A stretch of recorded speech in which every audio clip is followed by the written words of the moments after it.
వేది కుక్కల దాడులపై సుప్రీంకోర్టు తీవ్ర ఆగ్రహం వ్యక్తం చేసింది. కుక్కల దాడిలో ఎవరైనా గాయపడినా లేదా మరణించిన స్థానిక అధికారులు కుక్కలకు ఆహారం పెట్టే వారే బాధ్యత వహించాలని స్పష్టం చేసింది.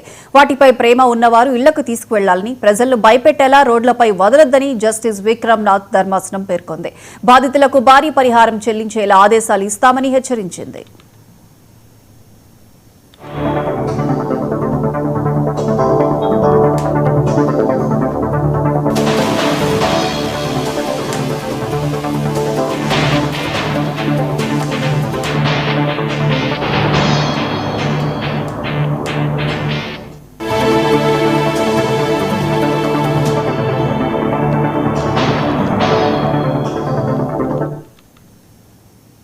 వీధి కుక్కల దాడులపై సుప్రీంకోర్టు తీవ్ర ఆగ్రహం వ్యక్తం చేసింది. కుక్కల దాడిలో ఎవరైనా గాయపడినా లేదా మరణించినా స్థానిక అధికారులు కుక్కలకు ఆహారం పెట్టే వారే బాధ్యత వహించాలని స్పష్టం చేసింది.